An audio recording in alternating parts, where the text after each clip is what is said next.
জনগণের ভোটে নির্বাচিত হয়ে সরকার গঠন করা বৈধ,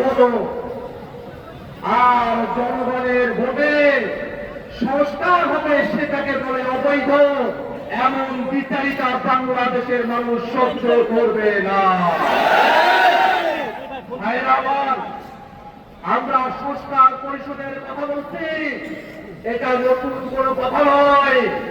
ঐক্যমত্য কমিশনে 30টির উপরে রাজনৈতিক দল একমত হয়ে সকলে এক কথা বলে সংবিধানের টেকসই পরিবর্তনের জন্য, সংস্কার সাধনের জন্য, সংস্কারকে টেকসই করার জন্য সংশোধনী নয় সংবিধান সংস্কার পরিষদের বিষয়ে সকল রাজনৈতিক দল আমরা একমত হয়েছিলাম।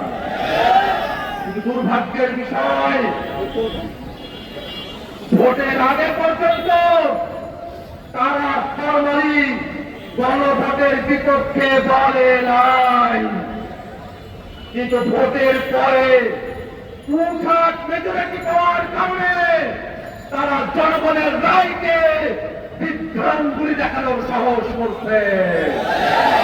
জনগণ গণভোটের মধ্য দিয়ে বাংলাদেশের রাষ্ট্র কাঠামোতে যে পরিবর্তন চেয়েছে, আজকে 2/3 ক্ষমতার জোরে তারা সেটাকে অমান্য করার চায় তারা করছে। তারা সংবিধানের কথা বলছে, আমরাও বলি দেশ পরিচালনা করতে সংবিধান লাগবে, কিন্তু সেই সংবিধান ৭২-এর মুজিববাদী সংবিধান না।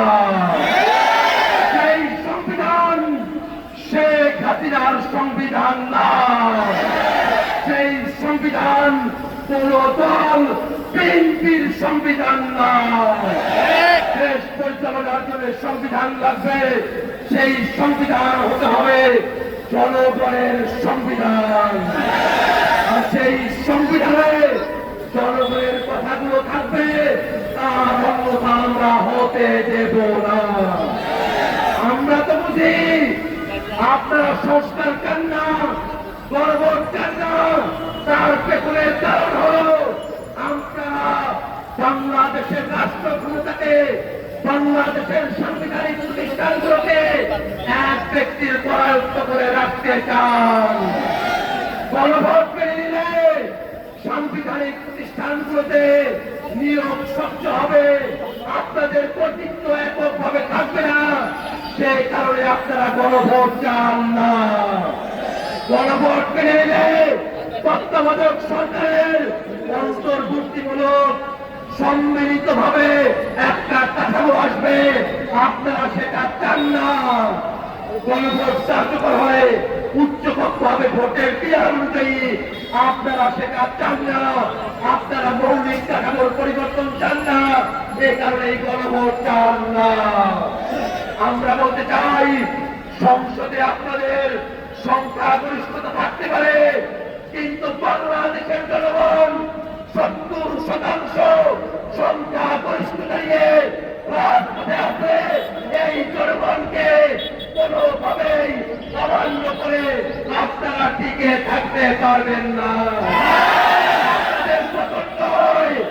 আপনাদের সুন্দর পদক্ষেপের অপেক্ষায় জাতিকে সাথে নিয়ে আমরা অপেক্ষা করছি। সংসদে রাজপথে কথা হবে সংস্কারের জন্য। ইনকিলাব জিন্দাবাদ।